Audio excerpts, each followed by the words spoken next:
Hi, നമുക്ക് ഇൻബ്രീഡിങ്ങിന്റെ നേട്ടങ്ങളും കോട്ടങ്ങളും എന്താണെന്ന് ചിന്തിക്കാം. ഇപ്പൊ ഇൻബ്രീഡിങ്ങിന്റെ സ്ട്രാറ്റജി എന്താണെന്ന് വെച്ച് കഴിഞ്ഞാൽ നമ്മൾ ഒരു രണ്ടെണ്ണത്തിനെ സെലക്ട് ചെയ്യാലോ ചെയ്ത് നോക്കിയേ. ഇവിടെ ഓരോ ഘട്ടത്തിലും സുപ്പീരിയർ ഒന്നിനെയാണ് സെലക്ട് ചെയ്യുന്നത് അല്ലേ. അപ്പൊ അതിനകത്ത് പുസ്തകം പറയുന്നത് ഇങ്ങനെയാണ്, സ്ട്രാറ്റജി എന്ന് പറയുന്നത് ഓരോ സ്റ്റെപ്പിലും സുപ്പീരിയർ ക്യാരക്ടറുള്ള ജീവജാലങ്ങളെ സെലക്ട് ചെയ്ത് വേണം നമ്മൾ ബ്രീഡിങ്ങിന് വിധേയമാക്കാൻ. ഓക്കെ, അപ്പൊ ഒരു ചോദ്യം, ആരാ സുപ്പീരിയർ? ഇപ്പൊ പുസ്തകം പശുവിന്റെ കാര്യം തന്നെ എടുക്കാം. നമുക്ക് ഒരു ഏത് പശു സുപ്പീരിയർ എന്ന് പറയുന്നത്? സുപ്പീരിയർ ക്യാരക്ടർ ഉള്ള ഒരു പശു എന്ന് പറയുന്നത് എന്താ ലക്ഷണം? A superior cow is a cow which can give more milk per lactation. എന്താണ് superior cow is a cow that can give more milk per lactation എന്ന് വെച്ചാൽ കറവ. ലാക്ടേഷൻ വെച്ചാൽ കറക്കുക എന്നർത്ഥം. അപ്പൊ കഴിഞ്ഞ വീഡിയോക്കകത്ത് മേറ്റിംഗ് എന്നൊരു വാക്ക് എപ്പോഴും ഉപയോഗിക്കും. മേറ്റിംഗ് ചെയ്യുക എന്നർത്ഥം, ബ്രീഡിംഗ് തന്നെ അർത്ഥം. അതുപോലെ ആൻസിസ്റ്റേഴ്സ് അതിന്റെ അർത്ഥം ഇത് കാണിച്ചിട്ടുണ്ടെങ്കിൽ മുൻഗാമികൾ എന്നാണ് അല്ലെ. അപ്പൊ മുൻഗാമികൾ എങ്ങനെയാണെന്നുള്ള ആൻസിസ്റ്റേഴ്സ് വാക്ക് ഉപയോഗിക്കും. അതുപോലെ ഇവിടെ പുതിയ വാക്കാണ് മിൽക്കിംഗ്. മിൽക്ക് പാല് മിൽക്കിംഗ് എന്ന് വെച്ചാൽ പാല് കറവ. കറവ എന്നാണ്, കറവ മലയാളം പറയും കറവ. അതാണ് ഒറ്റക്കറവയിൽ കൂടുതൽ പാൽ. അപ്പൊ മൂന്നാണ് ഒരാൾ പക്ഷേ എത്ര പാലുണ്ട്? 18 ലിറ്റർ കിട്ടും. എത്ര ദിവസം? 3 ദിവസമായിട്ട് എന്നല്ല പറയുന്നത്. ഒറ്റക്കറവയിൽ 18 ലിറ്റർ എന്നാ പറയുന്നത് അല്ലെ. അതുപോലെയാണ്. അപ്പോ superior cow is a cow which can give more milk per lactation. ഒറ്റക്കറവയിൽ ധാരാളം പാല് തരുന്ന പശുവാണ് ഏറ്റവും നല്ല പശു. ഓക്കെ, ഞാനാണ് ഏറ്റവും നല്ല കാളം. സുപ്പീരിയർ മെയിൽ ആൻഡ് ഫീമെയിൽ തമ്മിൽ ബ്രീഡിംഗ് ആണെന്നാ പറയാം അല്ലെ. സുപ്പീരിയർ ഫീമെയിലിന്റെ കാര്യം മനസ്സിലായി. What is superior bull? Superior bull is A bull which can give good progeny. Ortho, നല്ല ഒരു സന്താനത്തെ തരാൻ കഴിയുള്ള കാളയാണ് നല്ല കാള. അല്ലാതെ പൊക്കം കൂടിയത്, ഹൈറ്റ് കൂടിയത്, അല്ലെങ്കിൽ നല്ല വേഗത്തിൽ ഓടുന്നത്, ഭയങ്കര ആരോഗ്യമുള്ളത്, ഇതൊന്നും അല്ല നല്ല കാള. നല്ല സന്താനം എന്ന് പറയുമ്പോൾ അത് ഈ പറയുന്ന ആൾക്കേസ് ഉണ്ടായിരിക്കാം. അപ്പോ നല്ല സന്താനങ്ങളെ തരുന്ന, ഇപ്പൊ ഇതെല്ലാം കഴിവുള്ള കാളയാണ്. പക്ഷെ സന്താനം ശേഷിയില്ലെങ്കിൽ നല്ല കാളയാണോ? അല്ല. അപ്പോൾ നല്ല സന്താനങ്ങളെ തരാൻ കഴിവുള്ള കാളയാണ് നല്ല കാള. സോ 2 പോയിന്റ് ഞാൻ പറഞ്ഞു. A superior cow is a cow which can give more milk per lactation. അപ്പൊ കോഴിയുടെ കാര്യത്തിൽ എങ്ങനെയായിരിക്കും? കൂടുതൽ മുട്ടയിടാൻ കഴിവുള്ളത് അല്ലെ. അപ്പൊ ആൺകോഴിയാണെങ്കിലോ കൂടുതൽ മുട്ടയിടാൻ കഴിവുള്ള പെൺകോഴിക്ക് അച്ഛനായി മാറാൻ കഴിവുള്ള കോഴിയാണ് നല്ല ആൺകോഴി. അങ്ങനെ ചിന്തിച്ചൂടെ? അങ്ങനെ ചിന്തിക്കുമ്പോൾ നമുക്ക് മനസ്സിലാവും. So superior cow is a cow which can give more milk per lactation. Also superior bull is a bull which can give a good progeny. അപ്പോൾ നമ്മൾ സുപ്പീരിയറെ സെലക്ട് ചെയ്യും. ഇനി ഓരോ ഘട്ടത്തിലും ഓരോ മെയിലിനും ഫീമെയിലും നമ്മളുള്ള സുപ്പീരിയറെ തെരഞ്ഞെടുത്താണ് എന്ത് ചെയ്യുന്നത്? ബ്രീഡിങ്ങിന് വിധേയമാക്കുന്നത്. ഇനി ഇൻബ്രീഡിങ്ങിന്റെ നേട്ടം ഞാൻ പറഞ്ഞു. ഓരോ സ്റ്റെപ്പ് കഴിയും തോറും സുപ്പീരിയർ ക്യാരക്ടേഴ്സ് കൂടിക്കൂടി വരുന്നു അല്ലെ. ഇവിടെ 10 ലിറ്റർ പാലാണ്, അടുത്ത ലിറ്റർ 18 ആയി, 12 ആയി, അടുത്ത തലമുറ 15 ആയി, അടുത്ത തലത്തില് 18 ആയി, അങ്ങനെ കൂടിയതാണ്. അപ്പോൾ സുപ്പീരിയർ ക്യാരക്ടർ എന്ന് പറയുന്നത് ഇവിടെ എന്ത് ചെയ്യുന്നു? കൂടിക്കൂടി വരുന്നു. It is accumulating. So inbreeding help for the accumulation of superior character.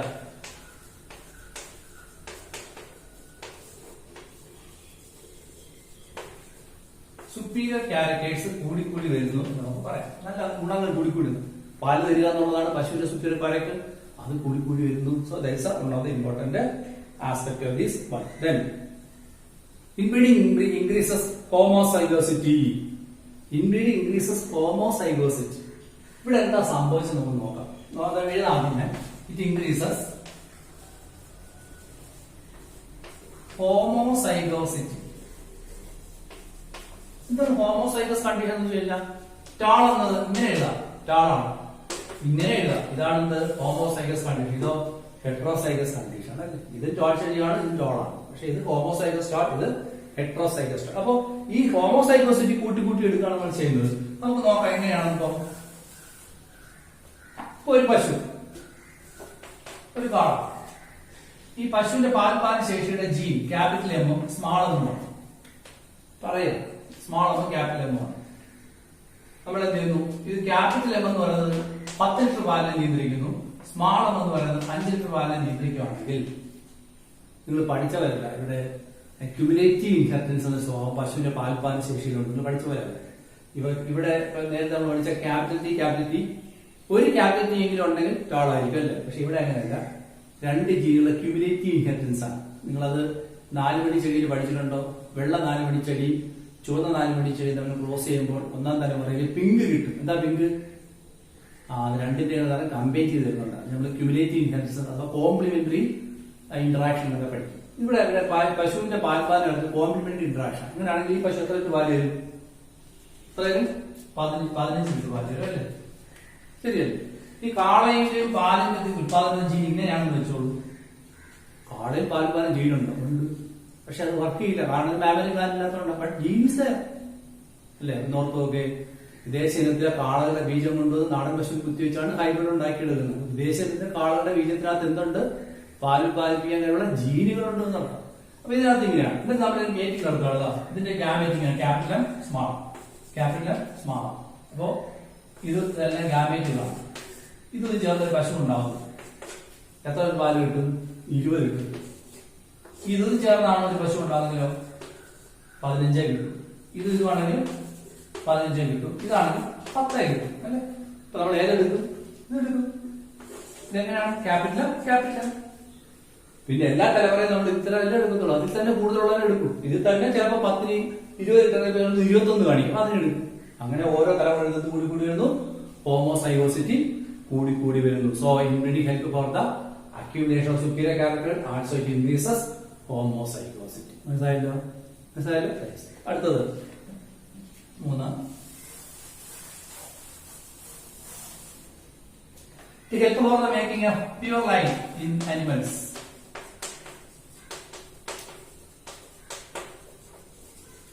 Pure line in animal pure line ഉണ്ടാക്കാൻ സാധിക്കും. എന്താണ് പ്യൂർ ലൈൻ? പ്യൂർ എന്ന് പറഞ്ഞു കഴിഞ്ഞാൽ ഒരു പ്രത്യേക സ്വഭാവത്തിന്റെ കാര്യത്തിൽ ഹോമോസൈഗസ് ജീനുകൾ അടങ്ങിയ ഒരു കൂട്ടം ജന്തുക്കളെ വിളിക്കുന്ന പേരാണ് പ്യൂർ ലൈൻ. അല്ലെങ്കിൽ pure line is an organism which have homozygous gene for a specific character for a number of generation. കുറെ തലമുറയായിട്ട് ഒരു ജീവി ഒരു പ്രത്യേക സ്വഭാവത്തിന് ഹോമോസൈഗസ് ക്യാരക്ടർ മെയിൻറ്റെയിൻ ചെയ്യുകയാണെങ്കിൽ അതിനെ വിളിക്കുന്ന പേരാണ് പ്യൂർ ലൈൻ. ഫോർ എക്സാമ്പിൾ, ഒരു ചെടി ടാണം. ഇതിന്റെ അടുത്ത തലമുറ ഇങ്ങനെ തന്നെ വേണമെങ്കിൽ നമ്മൾ എന്ത് ചെയ്യണം? ഇതിനെ ഞാൻ ഇങ്ങനെ ക്രോസ് ചെയ്യുകയാണെങ്കിൽ സംഭവിക്കും. അടുത്ത തലമുറ ഇങ്ങനെ ഉണ്ടാവും അല്ലേ? ഇതൊരു ചെടി, ഇത് വേറെ ചെടി, ക്രോസ് പോളിനേഷൻ. പക്ഷെ ഞാൻ ഇതിന്റെ സെൽഫ് പോളിനേഷൻ നടത്തുവാണെങ്കിലോ, if I am conducting self pollination itself, self pollination മാത്രമാണ് നടത്തുന്നതെങ്കിൽ ഇത് എപ്പോഴും എങ്ങനെയായിരിക്കും? ക്യാപിറ്റൽ മാത്രമേ ആയിരിക്കത്തുള്ളൂ അല്ലേ? അപ്പൊ എത്ര ക്രോസിംഗ് കഴിഞ്ഞാലും ക്യാപിറ്റൽ തന്നെയായിരിക്കും അല്ലേ? അപ്പൊ സെൽഫ് പോളിനേഷൻ അല്ലേ? അതേ ചെടിയിലെ ഗാമേറ്റ് തന്നെ അവിടെ വീഴുകയാണ് അല്ലേ? അങ്ങനെയാണെങ്കിൽ നമുക്ക് എന്ത് ചെയ്യാം? ചെടിയിൽ സെൽഫ് പോളിനേഷൻ വഴി എന്തുണ്ടാക്കാം? പ്യൂർ ഉണ്ടാക്കാം. അനിമലി പ്യൂർ ഉണ്ടാക്കുന്ന വഴി എന്താണ്? ഇൻബ്രീഡിംഗ് ആണ് അല്ലേ? ശരി. അപ്പൊ ചോദിക്കും, plant pure line, making pure line in plant 2 with self pollination, making pure line in animal 2 with dash എന്തെങ്കിലും inbreeding. So inbreeding help for the making of pure line in animals. ഇതെന്തൊക്കെ ഗുണങ്ങളാണ്? accumulation of superior characters, increasing homozygosity, it is helping for making pure line in animals. Animals pure line ഉണ്ടാക്കാൻ സഹായിക്കുന്നു. ഇനി അടുത്തത് 4. ഇനി നമ്മൾ നേരത്തെ ക്യാപിറ്റൽ എമ്മിനെ എടുത്തു, ക്യാപിറ്റൽ എം സ്മാളം എന്ന പശുവിനെ ഒഴിവാക്കി അല്ലേ? എങ്ങനെ? ഇത് 20 ലിറ്റർ പാല് 15 തരുന്നുള്ളൂ. അതുകൊണ്ട് അടുത്ത മേറ്റിക്ക് നമ്മൾ എന്തിനെ എടുക്കുന്നില്ല? ഇതിനെ എടുക്കുന്നില്ല അല്ലേ? ഈ പശുവിനെ മാത്രം എടുത്തോളൂ. അങ്ങനെ കുറെ തലമുറകളിലേക്ക് ഈ പശുവിന്റെ കൂട്ടത്തിൽ ഈ ഒരു ജീൻ ഇല്ലാതാ. ശരിയല്ലേ? അപ്പോൾ ഇൻബ്രീഡിംഗ് വഴി നമ്മൾ ഇൻക്രീസിംഗ് ഹോമോസൈഗോസിറ്റി ഓർ അക്യൂമുലേറ്റിംഗ് സുപ്പീരിയർ ജീൻ അല്ലേ? And eliminating inferior character. ശരിയല്ലേ? 2 ക്യാപിറ്റൽ വന്നു കഴിഞ്ഞാൽ 20 ലിറ്റർ പാൽ കിട്ടും. ഒരു ക്യാപിറ്റൽ ഒരു സ്മാളം വന്നാൽ 15 ലിറ്റർ പാൽ കിട്ടും. നമ്മൾ എപ്പോഴും എന്തിനു മാത്രമേ എടുക്കത്തുള്ളൂ? 20 ലിറ്റർ പാൽ പശുവിനെ മാത്രമേ ഈ ബ്രീഡിംഗ് എടുക്കുന്നുള്ളൂ അല്ലെ? അങ്ങനെ കുറെ കഴിയുമ്പോഴേക്കും ആ പ്രദേശത്ത് ആരെ കാണത്തില്ല? ഈ 15 ലിറ്റർ തരുന്ന സ്മാൾ എം അടങ്ങിയ ജീൻ കാണുകയുള്ള പശുക്കളെ കാണുകയില്ല അല്ലെ? അപ്പൊ നമ്മൾ എന്താ ചെയ്യുന്നത്? We are accumulating superior characters. Similarly we are accumulating superior gene അല്ലെ? സുപ്പീരിയർ ക്യാരക്ടർ അക്യുമുലേറ്റ് ചെയ്യുന്ന പറഞ്ഞാൽ സുപ്പീരിയർ ജീനെ അക്യുമുലേറ്റ് ആണ് ചെയ്യുന്നത്. So we are accumulating superior gene and eliminating less desirable gene.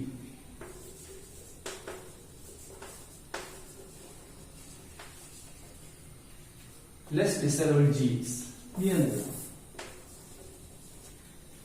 അപ്പൊ നമ്മൾ സുപ്പീരിയർ ജീനുകളെ അക്യുമുലേറ്റ് ചെയ്യുകയും താല്പര്യമുള്ള ജീനുകളെ ഒഴിവാക്കുകയും ചെയ്യുകയാണ് ചെയ്യുന്നത് അല്ലേ?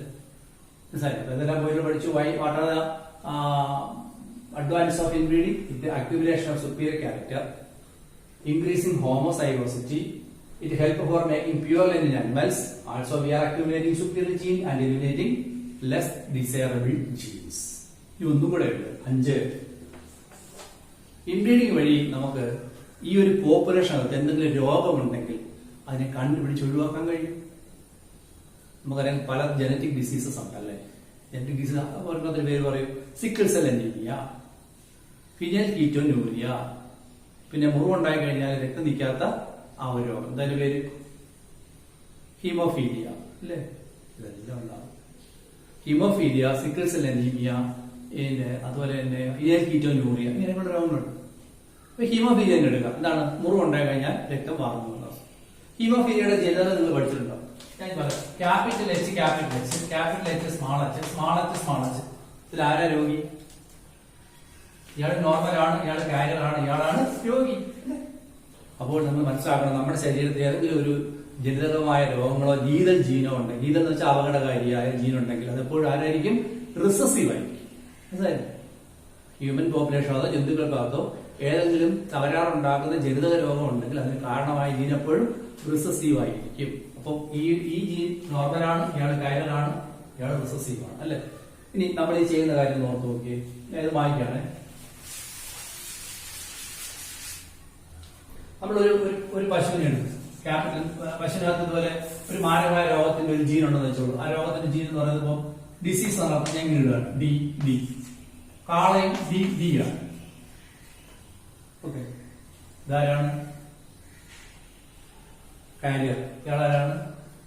കാരിയർ. ഇത് പശുവാണ്, ഇത് കാളയാണ്. നമ്മൾ ഇതിന് എന്ത് ചെയ്യുന്നു? മേറ്റിംഗ് നടത്തുന്നു. വളർത്തുമ്പോൾ ഇവരുടെ ജാമ്യം എങ്ങനെയാണ്? Capital D, small D, capital D, small D. ഇതിലെന്താണ്? പശു ഉണ്ടാവുന്നു അല്ലെങ്കിൽ കാള ഉണ്ടാവുന്നു. Capital D. രോഗമാണോ? ഇല്ല. ഇത് രണ്ട് ചോദനം ഉണ്ടാവുന്നു. Capital D, small D. രോഗമാണോ? അല്ല. ഇതൊരു ചോദനം ഉണ്ടാവുന്നു. Capital D, small D. രോഗമാണോ? അല്ല. ഇതൊരു ചോദനം കാണാം. Small D. ആളാരാണ്? രോഗിയാണ്. അപ്പൊ നമ്മള് ഇതിനെ ഇൻബ്രീഡിംഗ് നടത്തിയത് കൊണ്ടാണ് ഇങ്ങനെ വന്നത്. ഇൻബ്രീഡിംഗ് നടത്തിയിട്ടാണെങ്കിൽ ഇയാൾ വേറെ പശുവായിട്ട് മേറ്റ് ചെയ്ത് വേറെ അങ്ങോട്ട് ജീവൻ വെച്ച് അതിൽ പോകുമായിരുന്നു. ഇവിടെ നമ്മൾ കണ്ടിന്യൂസ് ആയിട്ട് ഇൻബ്രീഡിംഗ് നടത്തിയപ്പോൾ there is a possibility of coming the recessive genes together. അപ്പൊ നോക്കുകയാണെങ്കിൽ ഈ പശുവിന് അസുഖങ്ങളെല്ലാം കാണും. ഓ വൃന്തി അസുഖം പിടിച്ച പശു എന്തൊക്കെ രോഗങ്ങൾ എഴുതിയിട്ട് കമ്പനി പോയാൽ അന്നേരം കളയും. താൽക്കാലികല്ലേ, മുഖം കളയാം. അങ്ങനെ വീണ്ടും ക്രോസ് ചെയ്യുമ്പോഴെല്ലാം ഇങ്ങനെയുള്ള ജീവികൾ ഒന്നിച്ച് വരുമ്പോഴെല്ലാം നമ്മൾ എന്ത് ചെയ്യും? കളഞ്ഞുകൊണ്ടേയിരിക്കും. അവസാനം 5-ാം തലമുറ എത്തുമ്പോഴത്തേക്കും ആ കോപ്പറേഷൻ ആണ് ഈ റിസസീവ് കാണുകയില്ല അല്ലെ. So it is helping for the expression of lethal gene and we can eliminate it by selection. So it help for expressing lethal gene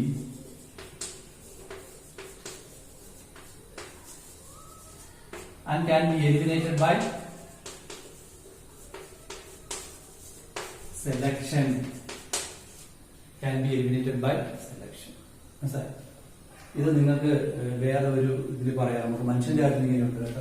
അതായത് ഇപ്പം ഈ മുറപ്പെട്ട് മുറച്ചെടുക്കാൻ കല്യാണങ്ങൾ പാടില്ല എന്ന് പറയത്തില്ല. ഈ ഇൻബ്രീഡിംഗ് എന്ന് പറയുന്ന മനുഷ്യരുടെ ഇടയിലുണ്ടോ? പരസ്പരം റിലേറ്റഡ് ആയിട്ടുള്ള ആൾക്കാരുടെ കല്യാണം ഉണ്ട്. മുറപ്പെട്ട് മുറച്ചെടുക്കൽ, മുറപ്പെണ്ണിന്റെ അമ്മയും മുറച്ചെടുക്കലിന്റെ അച്ഛനും ബ്രദേഴ്സ് അല്ലേ. അപ്പോൾ അവരടുത്തടുത്ത് ബന്ധുക്കളല്ലേ. തമിഴ്നാട്ടിൽ ചെയ്യുവാണെങ്കിൽ മാമന് മോളെ കല്യാണം കഴിക്കും. അപ്പൊ മാമൻ സഹോദരി സഹോദരന്മാരുടെ മക്കൾ, അപ്പൊ സഹോദരിയുടെ മകളാണ് ഒരാളെ കല്യാണം കഴിക്കുന്നത്. ഒരാൾ കല്യാണം കഴിക്കുന്നത് സ്വന്തം സഹോദരൻ മകളാണ്. അടുത്ത ബ്ലഡ് റിലേഷൻ അല്ലേ. അങ്ങനെയുള്ളവർക്ക് എന്ത് പറയുമ്പോ ഈ അപ്പൂപ്പനെ അമ്മൂപ്പനെ ആരെങ്കിലും ഇപ്പൊ അപ്പൂപ്പൻ ഈ ഹീമോഫീലിയ രണ്ട് അപ്പൂപ്പ ഇങ്ങനെയാണെന്ന് വെച്ചോളൂ. അമ്മൂമ്മ ഇങ്ങനെയായിരുന്നു, കുഴപ്പമില്ല. ഒരു രണ്ട് മക്കളുണ്ടായി, ഒരു മകളുണ്ടായി, മകൾ ഇങ്ങനെയാണെന്ന് വെച്ചു, പോസിബിലിറ്റി ഉണ്ടല്ലോ. മകനും ഇങ്ങനെയാണെന്ന് വെച്ചു, മകളും ഇങ്ങനെയാണ്, മകനും ഇങ്ങനെയാണ്. എവിടെ മക്കളല്ലേ കല്യാണം കഴിക്കുന്നത് അല്ലേ? അവരെ താരം ഒന്നിച്ചു വരാം. ഇങ്ങനെ ഒന്നുകൂടെ അതേസമയം ഇവര് വേറൊരു കല്യാണം കഴിക്കുക, വേറൊരു കല്യാണം കഴിയുമ്പോൾ അവിടെ ഈ സാധ്യത വളരെ കുറവായിരിക്കും. പക്ഷെ ഇവിടെ ഒരു പോപ്പുലേഷൻ അകത്ത് തന്നെ ഈ ലീതൽ ജീവികൾ കടന്ന് മൾട്ടിപ്ലൈ ആണ് അല്ലേ. അപ്പൊ ഒരു കുട്ടിക്ക് ഹീമോഫീലിയ സാധ്യതയില്ല. മിക്കപ്പോഴും ഹീമോഫീലിയ വരുന്നിടത്തൊക്കെ ഇങ്ങനെയുള്ള ഇതിനെ കോൺസാങ്വിറ്റി എന്നാ പറയുന്നത്. അടുത്ത രക്തബന്ധമുള്ള കല്യാണത്തിനെ കോൺസാങ്വിറ്റി എന്ന് പറയുന്നത് സാധാരണ സംഭവിക്കുന്ന സംഭവമാണ്. അപ്പോൾ ഇത്തരം കാര്യങ്ങൾ ഒഴിവാക്കണമെന്ന് ഡോക്ടർമാരൊക്കെ പറയുന്നത് ഇതുകൊണ്ടാണ് ഒരു പോപ്പുലേഷൻ അകത്ത് കിടക്കുന്ന ലീതൽ ജീൻ എക്സ്പ്രസ് ചെയ്യാം. അപ്പൊ നിങ്ങൾ കന്നുകാലിയിട്ട് കളഞ്ഞ പോലെ മനുഷ്യ കുഞ്ഞിനെ കളയാനൊക്കെ നോക്കൂ. ഒരു വീട്ടിൽ കുഞ്ഞ് ജനിച്ചൊരു ഹീമോഫീലിയാണ്, അതൊന്നും കളയാനൊക്കൂ, നിയമമില്ല. അതേപോലെയാണ് സംഭവം. അപ്പം കന്നുകാലി നമ്മൾ ഒഴിവാക്കാം, മനുഷ്യർക്ക് ചെയ്യാൻ പാടില്ല. മനസ്സിലായില്ല? ഞാൻ പറഞ്ഞതേ ഉള്ളൂ. ഓക്കെ. അപ്പോ what are the advantages of inbreeding പരീക്ഷ ചോദിക്കാം. ഒന്ന്, help for accumulation of superior characters നേരിൽ കാണിക്കുന്നുണ്ട്. It increase in homozygosity. 3, it help for the production of pure line in animal. 4, it is helping for accumulation of superior gene and eliminating less desirable gene.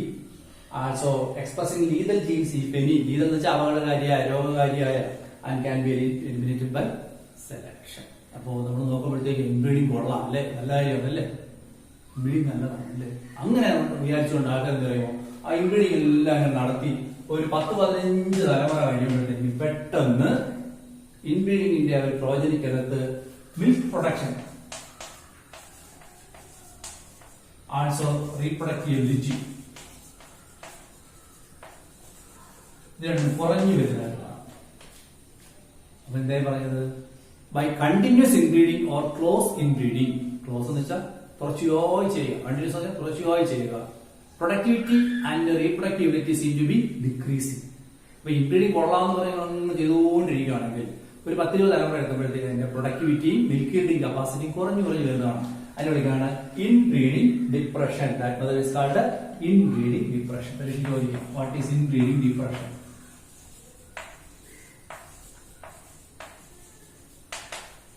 This method is called inbreeding depression.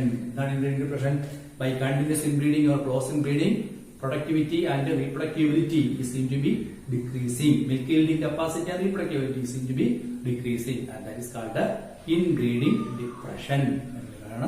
Inbreeding depression. അപ്പോൾ നിങ്ങൾ വിചാരിക്കും പരിഹാരമുണ്ടോ? നമ്മൾ ഈ കണിയാന്മാരുടെ വെച്ചെന്ന് കൈ നോക്കുമ്പോൾ അവർ പറയുന്നത് ഭയങ്കര ദോഷകാലമാണ്, അതായത് അപ്പൊ നമ്മൾ പരിഹാരം വല്ലതും ഉണ്ടോ? ആ പരിഹാരമുണ്ട്. ഒരു 1500 രൂപ ഇവിടെ തന്ന അപ്പുറത്ത് അമ്പലത്തിലാണ് കൊണ്ട് നേരത്തെ കിട്ടുക, കഴിഞ്ഞാൽ കിട്ടാം, അല്ലെങ്കിൽ അമ്പലത്തിൽ പോയി ഇങ്ങനെ ചെയ്യണമെന്നൊക്കെ പറയുന്ന പോലെ ഇതിന് പരിഹാരമുണ്ട്. ഇൻബ്രീഡിംഗ് ഡിപ്രഷൻ വന്നാൽ പേടിക്കണ്ട.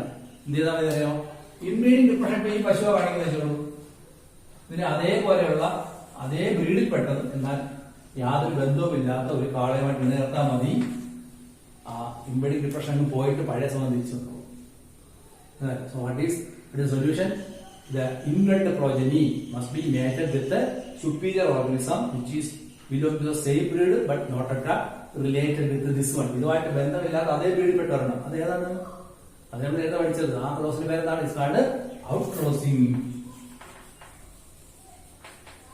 ശരിയല്ലേ?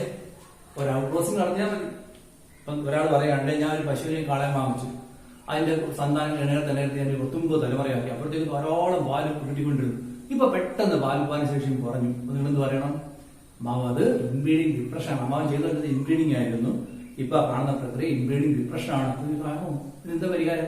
അമ്മാവൊന്നും ചെയ്യേണ്ട, അമ്മാവന്റെ പശുവിന്റെ ഏതാണ്? അത് ജേഴ്സിയാണ്. എന്നാ അമ്മാവൻ ചെയ്യുക, അപ്പുറത്തെ 2ാമത്തെ പഞ്ചായത്തിലാണ് പോയിട്ട് അവിടെ ജേഴ്സി കാള കാണുന്ന ഇണയർത്താൻ മതി, പ്രശ്നം തീരും അല്ലേ. അപ്പൊ അയാളെ ചെയ്യുന്നു. നിങ്ങൾ പറഞ്ഞു കൊടുത്ത് എന്താണ്? You advise him to do a out crossing അല്ലേ. What is the advantage of out crossing ചോദിച്ചാൽ എന്താ പറയാ? Out crossing help you to solve inbreeding depression. Inbreeding depression പരിഹരിക്കാം അല്ലെ. ഇൻബ്രീഡിംഗ് ഡിപ്രഷൻ ഉണ്ടാക്കാനല്ല, ഇൻബ്രീഡിംഗ് ഡിപ്രഷൻ മൂലമുള്ള പ്രോസസ്സ് പരിഹരിക്കാൻ, അതായത് അതിന്റെ റീപ്രൊഡക്റ്റീവിലിറ്റി, മിൽക്ക് ഈൽഡിംഗ് കപ്പാസിറ്റി തിരിച്ചു കൊണ്ടുവരാൻ ആര് സഹായിക്കുന്നു? ദിസ് ഔട്ട് ക്രോസിംഗ് സഹായിക്കും. മനസ്സിലായല്ലോ? സിമ്പിൾ അല്ലേ? അപ്പം ഞാൻ പറയുന്നില്ല, നിങ്ങൾക്ക് പറയണം, ഇത് നിർത്തി കേൾക്കാനുള്ള അവസരങ്ങൾ ധാരാളമായിട്ടുണ്ട്. അപ്പോൾ ഇൻബ്രീഡിംഗ് കഴിഞ്ഞു. ഇനി എന്താ പഠിക്കേണ്ടത്? Next one is okay, let's study about outbreeding. അപ്പോൾ എന്താണ് outbreeding? It includes 3 steps. എന്തൊക്കെയാണ്? Outcrossing, crossbreeding and interspecific hybridization.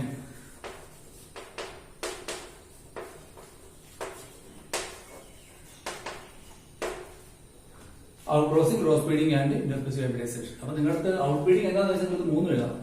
3 പറഞ്ഞു കൊടുക്കാം. എന്ത് എഴുതണം? ഔട്ട്ബ്രീഡിംഗ് is A animal breeding which include outcrossing, crossbreeding and interspecific hybridization, where outcrossing is that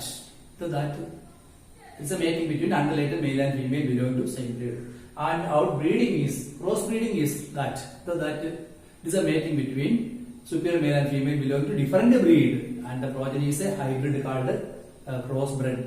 And what is interspecies hybridization? It is a mating between superior male and female belonging to different species. Example, horse and ass. Ass is a dog here. Ass is a kazha.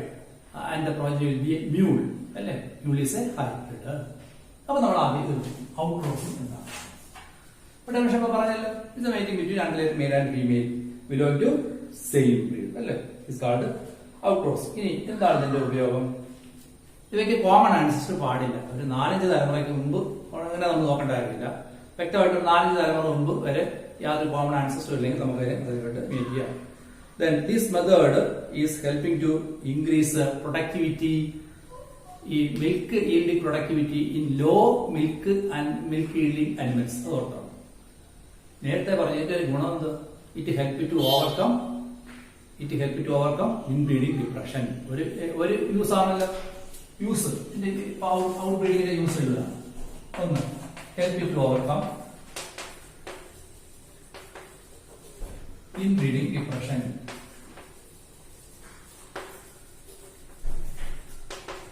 പരീക്ഷ വെച്ച് എല്ലാവരും എഴുതും ഒരെണ്ണം, it help to overcome inbreeding depression. രണ്ടാമതൊരെണ്ണം കൂടിയുണ്ട്, ഞാൻ ശ്രദ്ധിക്കാറില്ല. It help to increase milk yielding productivity in low yielding animals. പാൽപാനം കുറവുള്ള ജന്തുക്കളിൽ പാൽപാനം കൂട്ടുവാൻ ഇത് സഹായിക്കുമെന്ന് പുസ്തകത്തിൽ പറഞ്ഞു. പലരും ശ്രദ്ധിക്കാറില്ല. ഇറ്റ് ഹെൽപ്പ് ടു ഇൻക്രീസ് എന്താ മിൽക്ക് പ്രൊഡക്ടിവിറ്റി ഇൻ ലോ അഥവാ ബിലോ ആവറേജ് യീൽഡിംഗ് അനിമൽസ്. അനിമൽസിനകത്ത് പാൽപാനം വളരെ കുറവാണെങ്കിൽ അല്ലെങ്കിൽ മീറ്റ് പ്രൊഡക്ടിവിറ്റി കുറവാണെങ്കിൽ അത് വർദ്ധിപ്പിക്കാൻ സഹായിക്കുന്നു. രണ്ടാമതാണ് തന്നെ increases milk or meat productivity in low yielding animals. പാല് കുറവാണെങ്കിൽ ഇത് വർദ്ധിപ്പിക്കാൻ സഹായിക്കുന്നു. പിന്നെ അടുത്ത എന്താണ്? അതാണ് ഏറ്റവും പ്രധാനം. അപ്പൊ രണ്ടുമാണ് ചോദിച്ചത്. അപ്പൊ ഇത്രയും കാര്യം പഠിച്ചാൽ മതി. What is out crossing? Out crossing is the mating between unrelated male and female belong to same breed. It help for overcoming inbreeding depression, also increasing milk and meat production in low or below average producing animals. ഈ 2 point കൊടുത്തിട്ടാണ്. Okay, 2 പുസ്തകത്തിലുള്ളതാണ്. പിന്നെ ഇവയുടെ 4-5 തലമുറയ്ക്ക് പുറമോട്ട് മാത്രമേ നമ്മൾ നോക്കത്തുള്ളൂ എന്നുള്ളത് ഒരു important point. അടുത്തത് ക്രോസ് ബ്രീഡിംഗ്. പറയും, it's a mating between superior male and female belonging to different breed. വ്യത്യസ്ത ബ്രീഡിൽ പെട്ടുള്ള മെയിൽ ഫീമെയിൽ നമ്മൾ മേറ്റിംഗിനെ വിളിക്കുന്ന പേരെന്താണ്? It is called cross breeding. The progeny is a cross bred. അത് ഹൈബ്രിഡ് ആയിരിക്കും, അല്ലാതെ ഹൈബ്രിഡ് ആയിരിക്കും. സംശയമൊന്നുമില്ല. അത്രേ ഉള്ളൂ. അതിനെക്കുറിച്ച് അവരെ പഠിക്കാം. പക്ഷെ നമുക്ക് ഇതിനകത്തൊരു എക്സാമ്പിൾ പഠിക്കണം. അതാണ് പ്രധാനം. ഞാൻ വായിക്കണം.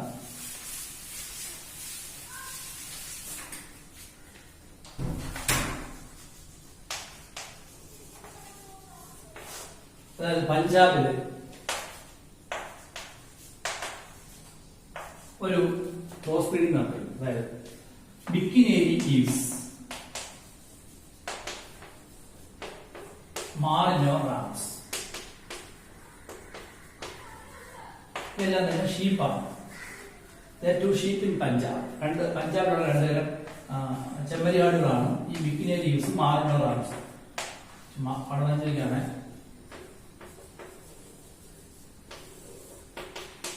These are 2 sheep at Punjab. They are called Bikini Leaves and Mark. അപ്പോൾ രണ്ടും ക്രോസ് ചെയ്തു. കാരണം രണ്ട് ബ്രീഡല്ലേ. And it produced a new organism, new sheep. Started Hisar Day. Okay. ഇത് പരീക്ഷയ്ക്ക് ചോദ്യം എങ്ങനെയായിരിക്കും? Bikini Leaves and Mark project വരുന്നുണ്ടോ? അല്ലെങ്കിൽ who is the parents of Hisar Day and what is the speciality of the organism and what type of cross is that? എന്താണ് ചോദിച്ചു. ഇവിടെ എവിടെയാണ് ബിക്കിനി ലീവ്സ് നോർഗാംസും? അപ്പൊ എന്താണ്? ഉള്ളക്കാണോ, കൗവാണോ, ഷീപ്പാണോ, ഗോട്ടാണോ? എന്തുകൊണ്ടും ചോദിക്കും. മനസ്സിലായി? അപ്പൊ പിന്നെ ഞാൻ പറയുന്നു, there is a cross breeding experiment in Punjab which is done in sheep. 2 varieties where 2 breeds where bikini leaves and marino rams are produced a progeny called Hisar Day. എന്താണ് ബിക്കിനി ലീവ്സ്? നല്ല ധാരാളം ഫറുണ്ട്, രോമമുണ്ട്. ചെമ്മരിയാടല്ലേ, sheep. പക്ഷെ ഭയങ്കര കട്ടിയാണ്, ഭയങ്കര hardness ആണ്. ഈ Marino rams എന്ന് പറഞ്ഞു കഴിഞ്ഞാൽ നല്ല സോഫ്റ്റ് ഫറാണ്, പക്ഷെ കുറച്ചേ ഉള്ളൂ. 2 കൂടെ മേക്ക് ചെയ്ത് കിട്ടി. എന്ത് കിട്ടി? ധാരാളം ഫറുണ്ട്, നല്ല സോഫ്റ്റ്. 2ന്റെയും ഗുണങ്ങൾ ഒന്നിലേക്ക് കൊണ്ടുവരും. ചെറിയ മാങ്ങ മധുരം, വലിയ മാങ്ങ, പുളിപ്പ് കമ്പൈൻ ചെയ്ത് നമ്മൾ ഇഷ്ടമുള്ള സമർപ്പിച്ചുകൊണ്ട് വരുന്ന പോലെയാണ് ഏത് പരീക്ഷയ്ക്ക് ചോദിക്കാൻ സാധ്യതയുള്ള മനസ്സിലും ചോദിക്കുന്നതാണ്. വിക്കിലീനിയസും മാർനോ റാംസും തമ്മിലുള്ള ഈ മീറ്റിംഗ് പോലെ ഉണ്ടായ പ്രോജനി ഏതാണ്, എവിടെയാണ് നടന്നത് എന്നൊക്കെയുള്ള ചോദ്യം സ്ഥിരം വരും. വീണ്ടും പറഞ്ഞ കാര്യമില്ല, അടിച്ചടിച്ച് കണ്ടുള്ളൂ. അടുത്ത എന്താണ് ഇന്റർസ്പെസിഫിക് ഹൈബ്രിഡൈസേഷൻ. ഇത് വളരെ ഇമ്പോർട്ടന്റ് ആണ്. ഈ പടം നിങ്ങൾ വരച്ചോണമെന്നില്ല, ഞാൻ എന്റെ യഥാർത്ഥ പടം ഇടുന്നുണ്ട്, കണ്ടുള്ളൂ.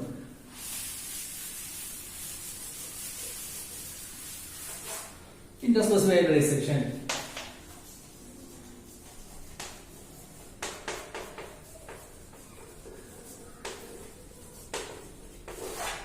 എന്താണ്? It's A mating between two different species. രണ്ട് വ്യത്യസ്ത സ്പീഷീസ് തമ്മിലുള്ള മേറ്റിംഗ് ആണ് അല്ലെ? അത് സാധാരണ നടക്കാറില്ല, പക്ഷേ നടക്കുന്ന ഒരെണ്ണം മാത്രമേ ഉള്ളൂ. അതൊക്കെയാണ് ഹോഴ്സും ആസും. ഡോങ്കിയാണ് ഹോഴ്സ് ഇൻടു ആസ്. ഇത് തമ്മിൽ മേറ്റിംഗ് നടക്കുന്നത് ഉണ്ടാകുന്ന പേരാണ് മ്യൂൾ. ഇതിനകത്ത് ഈ മ്യൂളിനൊക്കെ പ്രത്യേകത അറിയാം. ഈ ഹോഴ്സ് നല്ല ആരോഗ്യമുള്ളതാണ്. ഈ ആസ് എന്ന് പറഞ്ഞു കഴിഞ്ഞാൽ ആരോഗ്യം കുറവാണ്, പക്ഷെ മടിയില്ലാതെ ജോലി. പക്ഷെ കുതിര ഭയങ്കര ആരോഗ്യമാണെങ്കിൽ അത്ര ജോലിയോ മടിയില്ല. പക്ഷെ അവിടെ ചേർന്നൊക്കെ മ്യൂൾ എന്ന് പറയുമ്പോൾ ഇതിന്റെ ആരോഗ്യവും ഇതിന്റെ മടിയില്ലായ്മ ചോർന്ന് കിട്ടിയ അല്ലേ? അതാണ് ഇതിന്റെ പ്രത്യേകത അല്ലെ? ഇനി ഇതിനകത്ത് പ്രത്യേകത ഉള്ളത്, ഈ മ്യൂൾ ഉണ്ടാകുന്നത് ആരൊക്കെ തമ്മിലാണെന്ന് പറയുമ്പോൾ ഫീമെയിൽ ഹോഴ്സും മെയിൽ ആസും മ്യൂൾ ഉണ്ടാകും. മനസ്സിലായി? ഫീമെയിൽ ഹോഴ്സ് മെയിൽ ആസുമാണ്. തിരിച്ച് female ass into male horse ആണെങ്കിൽ പ്രോജന്റെ പേര് ഹിന്നി എന്നാണ്. Hinny. Progeny's name is hinny. ഇനി ഒരു പ്രത്യേകത വയ്ക്കും. ഇപ്പൊ നിങ്ങൾ വിചാരിക്കും ഇതിന്റെ അടുത്ത തലമുറ എന്തായിരിക്കും? സപ്പോസ് ഒരു മ്യൂളും ഒരു മ്യൂളും തമ്മിൽ മേറ്റ് ചെയ്താൽ എന്ത് കിട്ടും?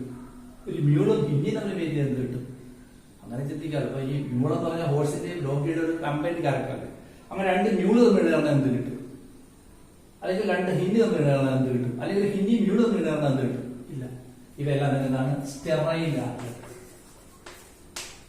ഹിന്ദി സ്റ്റെറൈലാണ്. രണ്ട് ഹൈബ്രിഡാണ്. ഇത് ഹൈബ്രിഡാണ്. സ്റ്റെറൈൽ. എന്താ സ്റ്റെറൈൽ എന്ന് അറിയാമോ? ഈ ഹോഴ്സിന്റെ ക്രോമസോം നമ്പർ എന്ന് പറഞ്ഞാൽ 64 ആണ്. ഇതിന്റെ 62 ആണ്. 64 ആകുമ്പോൾ അതിന്റെ ഗ്യാമേറ്റ് എത്രയായിരിക്കും? 32 അല്ലേ? ഇതിന്റെ ഗ്യാമേറ്റ് എത്രയായിരിക്കും? 31 ഉള്ളൂ. രണ്ടോടെ ചേർന്ന് തന്നെ ജീവിയെ ക്രോമസോം എത്രയായിരിക്കും? 63 ആയിരിക്കും. 63 ക്രോമസോമുള്ള ജീവിക്ക് ഗ്യാമേറ്റ് ഉണ്ടാകും. കാര്യം എന്തായിരിക്കും? അതിന്റെ പകുതിയിൽ ഒന്ന് കൂടി ഒന്ന് കുറഞ്ഞിരിക്കും. അങ്ങനെ ഒരു ജീവിക്ക് രണ്ടുതരം ഗ്യാമേറ്റ് ഉണ്ടാവുകയാണെങ്കിൽ ഉണ്ടാകുന്ന ജന്തുക്കൾക്ക് ഒരു കുറെ ജീവികൾ നഷ്ടപ്പെടുകയും കുറെ ജീവികൾ ഇല്ല കൂടി വരികയും ചെയ്യും അല്ലേ? ഇപ്പൊ ജീവികൾ നഷ്ടപ്പെട്ട ആ സ്വഭാവങ്ങളെല്ലാം ജീവികൾ കൂടി വന്നു കഴിഞ്ഞാൽ എക്സ്ട്രാ ക്യാരക്ടേഴ്സ് വരും. അത് ജീവിക്കാൻ ബുദ്ധിമുട്ടാവും. അങ്ങനെ ജന്തുക്കൾക്ക് ഇവയ്ക്ക് ഗ്യാമേറ്റുകൾ ഉണ്ടാകാറില്ല, ഉണ്ടായി യൂസ് ചെയ്യത്തില്ല. ഈ ചെമ്പരത്തിയിരുന്ന പോലെയോ അല്ലെങ്കിൽ വാഴയിരുന്ന പോലെ അതിനകത്തുള്ള സീഡ്സ് ഒക്കെ അല്ലെങ്കിൽ ഗ്യാമേറ്റുകളൊക്കെ സ്റ്റെറൈലായി പോവുകയാണ് ചെയ്യുന്നത്. മനസ്സിലായി? അതാണ് ഇതൊക്കെ രണ്ടസ് പോയിന്റ് ആണ്. ഓർത്ത് വെച്ചാൽ മതി. അപ്പോൾ നിങ്ങൾ ഓർത്താൽ മതി. Interspecies hybridization is a mating between two different species. It naturally do not occur, but it occurring naturally in horse and ass product is mule. ഇത് എൻഡസ് പോയിന്റ് ആണ്. ഫീമെയിൽ ഹോഴ്സ് മെയിൽ ആസും ആണെങ്കിൽ മ്യൂൾ ആയിരിക്കുമെന്നും തിരിച്ചാണെങ്കിൽ ഹിന്ദി ആയിരിക്കും ends point ആണ്. പിന്നെ ഈ project എല്ലാം hybrid ആയിരിക്കും. But they are sterile. Why? Because sterile എന്ന് പഠിച്ചാൽ മതി. ബിക്കോസ് എന്ന് നിങ്ങൾ ഒരു ഐഡിയ മനസ്സിലാക്കി അണ്ടർസ്റ്റാൻഡ് കൊടുത്ത് വെച്ചാൽ മതി. ഇപ്പൊ മ്യൂളിനകത്ത് by this process we can accumulate the superior characters of both the parents. രണ്ട് സ്പീഷീസിന്റെ ക്യാരക്ടേഴ്സ് നമുക്ക് അക്യുമുലേറ്റ് ചെയ്യാം. ഇതുപോലെ ഈ വ്യത്യസ്തങ്ങളായ ജന്തുക്കൾ ചേർന്നുള്ള ബ്രീഡിംഗ് വഴി ഒരുപാട് ജന്തുക്കളെ സയന്റിസ്റ്റുകൾ ആർട്ടിഫിഷ്യലായിട്ട് ഉണ്ടാക്കിയിട്ടുണ്ട്. അങ്ങനെ വെച്ചാൽ നാച്ചുറലായിട്ട് യൂസ് ചെയ്തില്ല. ഇപ്പൊ ഒരു സിംഹത്തിന്റെ ഒരു കടുവയുടെ സ്പേമും എഗ്ഗും എടുത്തിട്ട് നാച്ചുറലായിട്ട് യൂസ് ചെയ്യത്തില്ല. പക്ഷെ അതിന് ഫ്യൂസ് ചെയ്യിക്കാണ് മതയുടെ ശാസ്ത്രലോകത്തിന് അറിയാം. അങ്ങനെ ഫ്യൂസ് ചെയ്യിച്ചിട്ട് അവയെ പിന്നീട് ഇവയുടെ മൃഗങ്ങളുടെ വയറ്റിലേക്ക് ഇട്ടതിന് ശേഷം അടുത്ത തലമുറ ഉണ്ടാക്കിയിട്ടുണ്ട്. അങ്ങനെ ലയണും ടൈഗറും ചേർത്ത് ലൈഗർ എന്ന ജന്തുവിനെ ഉണ്ടാക്കിയിട്ടുണ്ട്. ഹോഴ്സും സീബ്രയും ചേർത്തിട്ട് സീഹോഴ്സ് എന്നൊരു ജന്തുവിനെ ഉണ്ടാക്കിയിട്ടുണ്ട്. വെയിലും ഡോൾഫിൻ ചേർത്ത് വോൾഫിൻ എന്നൊരു ജന്തുവുണ്ട്. നിങ്ങൾ കുറെ ലിസ്റ്റിനകത്ത് വളരെ കിട്ടുക കുറെ ജന്തുക്കളുടെ പേരും പടവും കിട്ടുക കാണുന്നുണ്ടല്ലോ. ഇങ്ങനെ ഒരുപാട് ജന്തുക്കളെ ഉണ്ടാക്കിയിട്ടുണ്ട്. അതൊക്കെ നാച്ചുറൽ ആയിട്ടല്ല, ആർട്ടിഫിഷ്യൽ ആയിട്ടാണ്. അപ്പൊ ഇതെല്ലാം പഠിച്ചത് നമ്മൾ ഇൻബ്രീഡിംഗ്, ഔട്ട്ബ്രീഡിംഗ്, ഔട്ട്ബ്രീഡിംഗിന്റെ 3 സ്റ്റെപ്പായ crossing, cross breeding, interspecific hybridization. Salary and അത് വളരെ ഇമ്പോർട്ടന്റ് ആണ്. സ്ഥിരമായിട്ട് ചോദിക്കുന്ന കാര്യമാണ്. ഇനി നമുക്ക് ഇത്തിരി കാര്യങ്ങൾ പഠിക്കാം. അതായത് ഇൻസെക്ട് മൂലമാണെങ്കിൽ എൻഡോഫിലി, വെള്ളമാണെങ്കിൽ ഹൈഡ്രോഫിലി, കാറ്റ് മൂലമാണെങ്കിൽ അനിമോഫിലി എന്നൊക്കെ പഠിച്ചല്ലോ. ഇനി മനുഷ്യനാണ് പോളങ്ങനെ കൊണ്ടുവന്ന് ഇട്ട് കൊടുക്കുന്നതെങ്കിൽ സ്റ്റാർട്ട് കൺട്രോൾഡ് പോളിനേഷൻ. ഞാൻ അന്ന് പറഞ്ഞാണ്, ഓർമ്മയുള്ളവർക്ക് അറിയാം. കാരണം ഒരു ഈച്ച ഒരു പൂവ് തേൻ കുടിച്ചതിന് ശേഷം അതേ വർഗത്തിൽപ്പെട്ട പൂ തേടിയൊന്നും പോകത്തില്ല, അടുത്ത തേൻ കുടിക്കും, കാണുന്ന പൂലെല്ലാം കെട്ടി കുടിച്ചോളൂ. അതുകൊണ്ട് തന്നെ പോളിനേഷൻ കറക്റ്റ് ആവണമെന്നില്ല. ചെമ്പരത്തി തേൻ കുടിച്ചിട്ട് തെങ്ങി പോയിരിക്കും, തെങ്ങിൽ തേൻ കുടിച്ച് മാവിൽ പോയിരിക്കും. അപ്പൊ ഒരിക്കലും ഈ പോളൻ ഗ്രേപ്സ് സാധാരണ പൂവിൽ വീഴണമെന്നില്ല. പക്ഷെ മനുഷ്യൻ പറയാണ് നെല്ലിന്റെ പൂപ്പൊടി എടുത്തോണ്ട് മനുഷ്യൻ ഒരിക്കലും കൊണ്ട് എന്തിനിടത്തില്ല, പയർന്ന നിർത്തില്ല. കാരണം അറിയാം പ്രയോജനമില്ല. അതുകൊണ്ട് നെല്ലിന്റെ പൂപ്പൊടി എടുത്തു കഴിഞ്ഞാൽ മനുഷ്യൻ എന്ത് ചെയ്തോളൂ, നെല്ല് തന്നെ കൊണ്ടിടും. അത് കറക്റ്റായിട്ട് അറിയാം മനുഷ്യൻ, അല്ലെ? അങ്ങനെ മനുഷ്യൻ പോളിനേഷൻ നടത്തുന്ന വിളിക്കുന്ന പേരാണിത് കൺട്രോൾഡ് പോളിനേഷൻ. അതുപോലെ കൺട്രോൾഡ് ബ്രീഡിംഗ് എക്സ്പെരിമെന്റ് എന്ന് പറഞ്ഞു കഴിഞ്ഞാൽ മനുഷ്യൻ ഇടപെട്ടുള്ള ബ്രീഡിംഗ് ആണ്. മനുഷ്യൻ ഈ മൃഗങ്ങളെ തമ്മിൽ സെലക്ട് ചെയ്ത് അവന്റെ ഇടപെടൽ മൂലം ജന്തുക്കൾ ബ്രീഡിംഗ് നടത്തി നല്ല തലമുറ ഉണ്ടാക്കുന്ന മെത്തേഡാണ്. അതിനകത്ത് ഒരു മെത്തേഡ് പഠിക്കാനുണ്ട്. ഇത് ചെയ്താലാണ് ഹ്യൂമൻ ബീയിങ്ങിന്റെ ഇടപെടൽ മൂലം ജീവജാലം നടക്കുന്ന ബ്രീഡിംഗ് മെത്തേഡിനെയാണ് കൺട്രോൾഡ് ബ്രീഡിംഗ് എക്സ്പെരിമെന്റ്. അതിനകത്ത് പ്രധാനപ്പെട്ട ഒന്നാണ് ആർട്ടിഫിഷ്യൽ ഇൻസിമിനേഷൻ.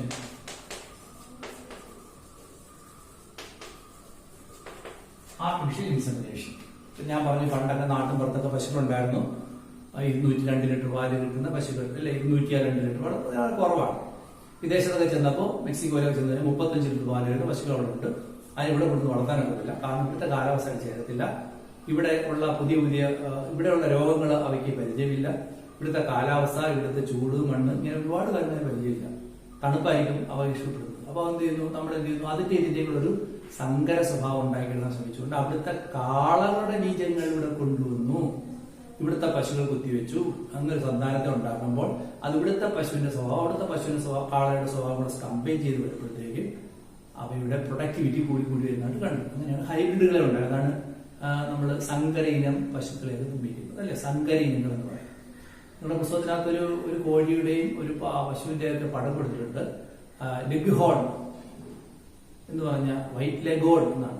ലെഗ് ഹോൺ എന്ന് പറഞ്ഞാൽ വൈറ്റ് ലെഗ് ഹോൺ എന്നാണ് അതിന്റെ പേര്. വൈറ്റ് ലെഗ് ഹോൺ എന്ന് വിളിക്കും. അതിന്റെ പടം കൊടുത്തിട്ടുണ്ട്. കോഴിയുടെ ബ്രീഡാണ് വൈറ്റ് ലെഗ് ഹോൺ. പിന്നെ ജെഴ്സി പശുവിന്റെ ബ്രീഡാണ്. പരീക്ഷയ്ക്ക് ചോദിക്കും പല പശുക്കളുടെ കാലുകളുടെ ബ്രീഡുകൾ അറിഞ്ഞിട്ട് ഞാൻ കുറെയൊക്കെ ഇൻസൈറ്റ് ഇട്ട് വരുന്നുണ്ട്. അതൊക്കെ ഒന്ന് പഠിച്ചു വെച്ചാൽ വ്യത്യസ്ത ബ്രീഡുകൾ, നാൽക്കാലികളുടെ, പശുവിന്റെ, ആടുകളുടെ, എരുമകളുടെ ഒക്കെ ബ്രീഡുകൾ ലിസ്റ്റ് ചെയ്യാൻ ഇടുന്നുണ്ട്. അതൊക്കെ നിങ്ങൾ ആവശ്യക്കാരെ സമയത്ത് പഠിച്ചോണം. എന്നാലും ലെഗ് ഹോണും ജെഴ്സിയും ഒക്കെ പഠിച്ചോണം. പുസ്തകത്തിലുള്ള പടമാണ്, പടം കാണുന്നുണ്ടല്ലോ. ഓക്കെ. അപ്പൊ വിദേശത്തൊന്നും പശുക്കളെ ഇവിടെ കൊണ്ട് വളർത്താനൊക്കത്തില്ല. അതുകൊണ്ട് അവിടെയുള്ള വർഗത്തിൽപ്പെട്ട കാളകളുടെ ബീജങ്ങൾ ഇവിടെ കൊണ്ടുവന്ന് ഇവിടുത്തെ പശുക്കൾ കുത്തിവെക്കുന്ന മെത്തേഡ് മനുഷ്യനാണ് ചെയ്യുന്നത്. അതിനാണ് വിളിച്ചത് ആർട്ടിഫിഷ്യൽ ഇൻസെമിനേഷൻ. അപ്പൊ ഒരു പ്രോബ്ലം ഉണ്ട്. ഈ പശുക്കൾ, കാളകളുടെ സ്പോമൊക്കെ പുറത്തെടുത്ത് നശിച്ചു. ഇപ്പൊ നമ്മള് പോളൻ ബാഗ് പഠിച്ച് ഓർമ്മയുണ്ടല്ലോ. എങ്ങനെയായിരുന്നു? പോളൻ ബാഗ് ചെയ്ത് പോളൻ ഗ്രെയിൻസ് സെലക്ട് ചെയ്ത് അത് നമ്മള് പ്രിസർവ് ചെയ്ത് കൊണ്ടുവരും, അല്ലെ? പോളൻ ബാഗ് പ്രിസർവ് ചെയ്യുന്ന ലിക്വിഡ് നൈട്രജൻ. ചൂടെത്രയായിരുന്നു? -196 degree centigrade. ഇതുപോലെ തന്നെ ബ്ലഡ് സൂക്ഷിച്ചു വെക്കാം, നമുക്ക് സ്പോം സൂക്ഷിച്ചു വെക്കാം. ഇതുപോലെ വിദേശ ഇനം കാളകളുടെ ബീജങ്ങൾ കളക്ട് ചെയ്ത് സ്പോം ബാങ്കിലാക്കി ഇവിടെ കൊണ്ടുവരും. എത്ര കാലമുള്ളത് വെച്ചാൽ എന്നിട്ട് ഇവിടെ കൊണ്ടുവന്ന ശേഷം അതിനെടുത്ത് വീണ്ടും അന്തരീക്ഷ ഊഷ്മാവിലേക്ക് മാറ്റുമ്പോഴത്തേക്കും അത് ആക്റ്റീവ് ആവും. എന്നിട്ട് they will be injected into, അടുത്ത വരിയാൻ ശ്രദ്ധിക്കണം, into the reproductive tract of selected superior females of this area. ഇവിടെ കൊണ്ടുവന്നിട്ട് നമ്മൾ സുപ്പീരിയർ കാളകളുടെ sperm select, we are collecting superior sperm from the superior bull and injecting into the reproductive tract of superior female, and we can store it in sperm bank in liquid nitrogen under 196 degrees centigrade, -196 degrees centigrade. രണ്ട് option ആണല്ലോ. അപ്പൊ superior ബുള്ളിന്റെ sperm ആണ് collect ചെയ്തിട്ടുണ്ടെങ്കിൽ ഒന്നുകിൽ direct ആയിട്ട് inject ചെയ്യാം, അല്ലെങ്കിൽ we can keep it in sperm bank and inject. രണ്ട് വഴിയുണ്ട്. അടുത്ത 2 മണിക്കൂർ ദൂരമുള്ള ഒരു പശുവിന്റെ കാളെ 2 മണിക്കൂർ ദൂരമുള്ള ഈസിയുടെ കൊണ്ടേക്ക് 1 മണിക്കൂറൊക്കെ ഇരിക്കും സ്പേം നശിക്കാം, ഒരു ദിവസമൊക്കെ ഇരിക്കും. അത് ചെയ്യാം. അല്ലെങ്കിൽ ഇപ്പൊ അമേരിക്കയിൽ ഇവിടെ കൊണ്ടുവരുവാണെങ്കിൽ, മെക്സിക്കോ കൊണ്ടുവരുവാണെങ്കിൽ 1 ദിവസം കൊണ്ടുവരാറില്ല, പ്രിസർവ് ചെയ്ത് വെക്കാം, അല്ലേ? സോ ദാറ്റ്സ് 2 വേ. അപ്പോൾ what is the step of artificial insemination? 1 selecting superior bull, 2 collecting it's sperm, 3 injecting directly into the reproductive tract of superior female or preserving in the sperm bank, semen bank, then injecting into the reproductive tract of the superior female, producing superior progeny. So what are the steps of artificial insemination? 1 selection of superior male, 2 collection of sperm, 3 either directly injecting into the reproductive tract of the female or preserving it in the semen bank. What's the condition 7 bank? Liquid nitrogen under minus 196 degree centigrade. ഇത് പഠിച്ചിട്ടുള്ളത് എഴുതാത്തത് നമുക്കറിയാം, pollen bank തന്നെയാണ്. Then injecting into the reproductive tract എന്ന് പറയുന്നത് റീപ്രൊഡക്ഷനുമായി ബന്ധപ്പെട്ട കുഴലുകൾ, ഏതാണ് ഫിലോപ്പിയൻ tube എന്നൊക്കെ പഠിച്ചിട്ടില്ലേ, അവിടേക്ക് ഡയറക്റ്റ് ആയിട്ട് ഇൻജെക്ട് ചെയ്ത് കൊടുക്കുന്ന പേരാണ് ആർട്ടിഫിഷ്യൽ ഇൻസെമിനേഷൻ. ഓക്കെ, ഇനി ഇങ്ങനെ ചെയ്യുക വഴി, ഈ ആർട്ടിഫിഷ്യൽ ഇൻസെമിനേഷൻ കണ്ടുപിടിക്കുക വഴി we have eliminated many problems in natural hybridization. പുസ്തകം കൊടുത്ത് വരികയാണ്, ഇതിന്റെ റേറ്റ് ഓഫ് സക്സസ് വളരെ ലോ ആണ്. ഇപ്പം ഇങ്ങനെ ആർട്ടിഫിഷ്യൽ ഇൻസെമിനേഷൻ നടത്തുമ്പോൾ അതിന് വിജയിക്കാനുള്ള സാധ്യത കുറവാണ്. അതെന്താണ് ഞാൻ പറയാം. And also we have reduced, it has solved many problems in normal mating. സാധാരണയുള്ള മേറ്റിംഗിനകത്ത് ഒരുപാട് പ്രോബ്ലംസ് സോൾവ് ചെയ്തു പോലെ. എന്താ ഈ നോർമൽ മേറ്റിംഗ്? ഇപ്പം ഒരു പശു ഉണ്ടെങ്കിൽ, പണ്ടൊക്കെ ആണെങ്കിൽ ഈ കുത്തിവയ്പ്പ് നിന്ന് വീട്ടിൽ പശുവുള്ളവർക്ക് അറിയാം, പശു മതിലക്ഷം കാണിക്കുമ്പോഴത്തേക്കും മൃഗഡോക്ടറെ കൊണ്ടുവന്ന് അതിനെ കുത്തിവയ്പ്പിക്കുക എന്നൊക്കെ പറയുന്നത്. പണ്ടൊന്നും ഇല്ലായിരുന്നു. പണ്ട് എല്ലാ വീടുകളിലും പശുക്കളുണ്ടായിരുന്നു. കാരണം പ്രധാന ജീവിത രീതി പശുക്കൾ തന്നെയായിരുന്നു. ജീവിക്കാനുള്ള ഒരു മാർഗം പാലും ഒക്കെ ആയിരുന്നു. ഒരുപാട് പാലൊന്നും ഇല്ല, പക്ഷെ ഒരുപാട് പശുക്കളൊക്കെ കാണും, പാലം കുറവായിരിക്കും. എങ്കിലും ഉള്ളതുകൊണ്ട് ജീവിച്ചു പോകുമായിരുന്നു. അതുകൊണ്ടാണ് കർഷകരൊക്കെ എല്ലാ കാലത്തും അന്ന് മുമ്പും കഷ്ടപ്പെട്ട് തന്നെ പോകും. അപ്പോൾ ഈ പാൽപ്പാല ശേഷി അന്ന് കുറവായിരുന്നെങ്കിൽ ഇതുപോലെ പശുക്കളെ വളർത്തുമ്പോൾ അവയെ ഇണ ചേർക്കണം. അപ്പൊ എല്ലാവരും കാളയില്ല, കാരണം കാളയെ വളർത്താൻ വലിയ പാടാണ്. നിങ്ങൾ ഈ കാളയെ കണ്ടിട്ടുണ്ട്, നിങ്ങൾ കാണുന്ന കാള കാളവണ്ടി കിടക്കുന്ന കാളയല്ലേ, കാളവണ്ടി കിടക്കുന്ന കാളയല്ലേ ഒരു പാവം കാളാണ് അല്ലേ, അതല്ല യഥാർത്ഥ കാള. അത് വിത്ത് കാളാന്ന് വേറെ തന്നെ കാളകൾ. എന്താണ് സംഭവം എന്ന് പറഞ്ഞാൽ, ഇപ്പൊ കാളവണ്ടിയിലേക്ക് കിടക്കുന്ന കാളെന്ന് പറഞ്ഞു കഴിഞ്ഞാല് അത് ഒരു പാവം കാള. അതായത് കാളക്കുട്ടി ഇങ്ങനെ വലുതായി വരുമ്പോ തന്നെ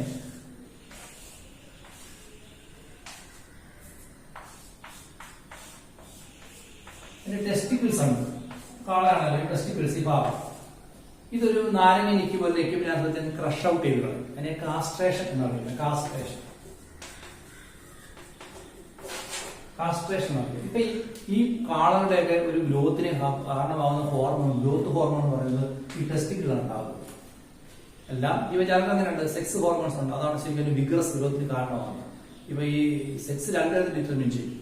ഒരു കുട്ടി ജനിക്കുമ്പോൾ ആണായിട്ട് ജനിക്കും, അത് കഴിഞ്ഞാൽ മെച്യൂരിറ്റി എത്തുമ്പോൾ പുരുഷനാകണം, അത് വേറെ ഹോർമോൺ വേണം. അപ്പൊ പുരുഷത്വം ഉണ്ടാകുന്ന ഹോർമോണൊക്കെ ഉണ്ടാകുന്നത് ഈ ടെസ്റ്റുകളിലൊക്കെ.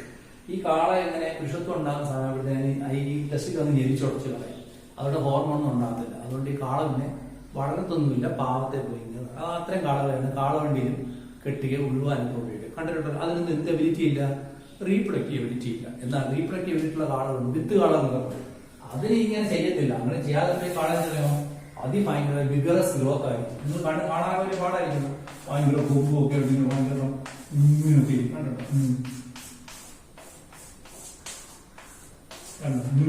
നിങ്ങൾ ജല്ലിക്കെട്ടിനെ കാണുന്നുണ്ട്, കാളപ്പോരിന് കോളനിലൊക്കെ പോയി കാള അഴിച്ചു വിട്ട കുത്തി കീറിക്കൊണ്ട് പോകുന്ന കാള അല്ലെ. ശരിക്കും ഒരു കാളയെ നമ്മൾ ഈ കാസ്ട്രേഷൻ നടത്താതെ വളർത്തിയാൽ ഇങ്ങനെയാവും. ഈ കാളകളാണ് ശരിക്കും ഇണചേരാൻ കഴിവുള്ള കാളകൾ. ഇത്തരം കാളകളെ ആയിട്ടാണ് നാട്ടിലെ പശുക്കൾ ഇണചേർക്കേണ്ടത്. ഇതിനെ വളർത്താൻ സാധനക്കാരെ കൊണ്ട് ഒക്കത്തില്ല. അതുകൊണ്ട് പഞ്ചായത്തിൽ ഒരാളങ്ങനെ വളർത്തത്തുള്ളൂ, 1, 2, 3 പേരെ വളർത്തത്തുള്ളൂ. മനസ്സിലായാലും കാരണം വലിയ ചില ഭയങ്കര ആരോഗ്യമുള്ളവർക്ക് മാനേജ് പറ്റുള്ളൂ. അപ്പൊ ഒരു പഞ്ചായത്തിൽ 3 കാളയുണ്ടെന്ന് വെച്ചോളൂ, പഞ്ചായത്തിൽ 1000 വീടുണ്ടെന്ന് വെച്ചോളൂ, അല്ലെങ്കിൽ ഇപ്പൊ ഒരു 100 വീടുണ്ടെന്ന് വെച്ചോളൂ. 3 കാള 100 വീട്, 100 വീട്ടിലും പശുക്കളുണ്ട്. ഒരു 100 പശുക്കൾ കഴിക്കുള്ളൂ. ഈ പശുക്കൾ എപ്പോഴാണ് പിന്നെ മതലക്ഷണം കാണിക്കുന്നത് നിങ്ങൾക്കറിയാല്. എല്ലാ ദിവസവും പശുക്കളെ പിന്നീട് റീപ്രൊഡക്റ്റീവ് നേച്ചർ കാണിക്കത്തില്ല. വാവിന്റെ അല്ലേ, കേട്ടിട്ടുണ്ടോ? ഭാവിന്റെ നല്ല വെളുപ്പാവുണ്ട് തന്നെയാണ് അവർക്ക് റീപ്രൊഡക്റ്റീവ് നേച്ചർ കാണിക്കുക. കാരണം ഈ കണ്ണു വീഴുന്ന ലൈറ്റ് അവയെ കൺട്രോൾ ചെയ്യുന്നുണ്ട്. ലൈറ്റിന്റെ ഇൻഫ്ലുവൻസ്, പകൽ സമയത്ത് ഫുൾ ലൈറ്റ്, രാത്രിയിൽ ചന്ദ്രന്റെ പ്രകാശം രണ്ടുകൂടെ വീഴുമ്പോഴാണ് ശരിക്കും പിറ്റ്യൂട്ടറി ഗ്ലാൻഡിൽ നിന്നും ഒരു പ്രൊവോക്കേഷൻ ഉണ്ടായിട്ട് ശരിക്കും സെക്സ് ഹോർമോൺസ് ഉണ്ടാക്കി ഒരു ഓവുലേഷൻ ഉണ്ടാകും. നിങ്ങൾ വിചാരിക്കും തൊഴുത്തിലല്ലേ നിലാവാണ്. തൊഴുത്തിലൊക്കെ പശു ഇപ്പോഴല്ലേ കെട്ടി തുടങ്ങി. ഈ മൃഗങ്ങളൊക്കെ പണ്ട് കാട്ടിലല്ലായിരുന്നു, നാച്ചുറലായിട്ട് അങ്ങനെ സംഭവിച്ചിട്ടുണ്ടെന്ന്. പിടിച്ച് കെട്ടിയെങ്കിൽ ആ സ്വഭാവം മാറുന്നില്ല. അപ്പോൾ ഈ വാവിന്റെ അന്ന് പഞ്ചായത്തിലുള്ള ഒരു 100 പശുക്കളുള്ളത് ഒരു 10-50 പശുവെങ്കിലും ഈ മതിലക്ഷണം കാണിക്കുന്നു. പക്ഷെ എത്ര കാളയുള്ളൂ? 3 കാള. 3 കാളകളെ കൊണ്ട് ഈ 50 പശുവിന് ആ വാവിന്റെ അന്ന് അതുമായിട്ട് ഇണചേർത്ത് അതിന് പ്രഗ്നൻസി ഉണ്ടാകാൻ പറ്റത്തില്ല. അപ്പോ എന്ത് ചെയ്യും? നോവേ അടുത്ത മാസത്തെ കാത്തിരിക്കും. അപ്പോഴും വേറെ വേറെ പശുക്കൾ തയ്യാറാവും. അങ്ങനെ മിക്കപ്പോഴും ഇതിനുള്ള സൗകര്യങ്ങൾ വരുന്നത് കാണത്തില്ല. മാത്രമല്ല ഈ സക്സസ് ആകത്തില്ല. അപ്പൊ അപ്പോഴാണ് ആർട്ടിഫിഷ്യൽ ഇൻസെമിനേഷൻ. അത് കാര്യം ആയിരക്കണക്കിന് സ്പേംസ് കളക്ഷൻസ് ഉണ്ട്. ഈ ഒരു ദിവസം തന്നെ ഈ ഡോക്ടർക്കും അവരുടെ അസിസ്റ്റന്റുകളും ചേർന്നിട്ട് ഒരു വണ്ടിക്കകത്ത് കയറി എല്ലാ വീടുകളിലും ചെന്ന് ഇൻസർവേഷൻ നടത്തി കൊടുക്കാം. മനസ്സിലായില്ലേ? അപ്പൊ അതൊരു മെത്തേഡല്ലേ, അങ്ങനെ സോൾവ് ചെയ്യാൻ കഴിയും. എങ്കിലും ഒരു പ്രശ്നമുള്ളതെന്ന് പറഞ്ഞാൽ മിക്കപ്പോഴും ഈ പശുക്കൾ ഓവുലേഷൻ സമയത്ത് ഇങ്ങനെ മതലക്ഷണം കാണിക്കുന്നത് വീട്ടുകാർ അറിയണമെന്നില്ല. അറിഞ്ഞില്ലെങ്കിൽ അവർ ചിലപ്പോൾ അപ്പം ഓവുലേഷൻ എപ്പോഴാണ് ഉണ്ടായെന്നത് വാവിന്റെ കറക്റ്റ് ആണെന്ന് നോക്കി അവർ തലേന്ന് എങ്ങനെ വിൽക്കുന്നൊക്കെ ആയിരിക്കും. ഇത് കറക്റ്റായിട്ട് അറിയാതെ വരുമ്പോഴത്തേക്ക് അവർ ഇഞ്ചക്ട് ചെയ്യുമ്പോഴത്തേക്കും ചിലപ്പോൾ അത് ഫെയിലർ ആയിക്കോളാം. മനസ്സിലായില്ലേ? അതുകൊണ്ടാണ് പറഞ്ഞത് there is a chance. ഇതിന്റെ സ്റ്റെപ്പുകൾ ഞാൻ പറയുന്നു. ഒന്ന് സെലക്ഷൻ ഓഫ് സുപ്പീരിയർ ബുൾ, രണ്ട് കളക്ഷൻ ഓഫ് സ്പേം, മൂന്ന് directly ഇൻജെക്ടിംഗ് into the reproductive tract of female or keeping in semen bank and injecting the reproductive tract. അടുത്ത it has solved so many issues in the natural mating, but the success is very low. ജയിക്കാനുള്ള സാധ്യത വളരെ കുറവാണ്. അപ്പോൾ ഇതിനെ overcome ചെയ്യാൻ വേണ്ടി പിന്നീട് കണ്ടുപിടിച്ചൊരു method MOET.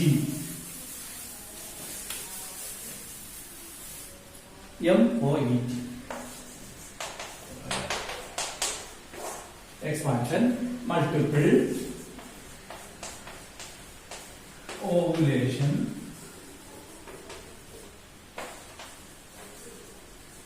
embryo transfer technology എന്നാണ്. അപ്പൊ നിങ്ങൾ MOET തന്നെ എഴുതി, MOET ഉണ്ട്. അതുകൊണ്ട് തന്നെ പരീക്ഷയ്ക്ക് ചോദിക്കാറുണ്ട്. എക്സ്പാൻഡ്. അപ്പൊ MOET multiple ovulation embryo transfer technology. MOET പഠിക്കണം. എന്താണ്? അതുകൊണ്ട് തന്നെ സ്ഥിരം പരീക്ഷ ചോദിക്കാറുണ്ട് MOET. അപ്പൊ എല്ലാവരും ഇത് മാത്രമേ എഴുതുള്ളൂ. പക്ഷെ ഓർത്തോളൂ, MOET എന്നുണ്ട്, multiple ovulation embryo transfer technology. നമുക്കത് അടുത്ത ക്ലാസ്സിൽ പഠിക്കും.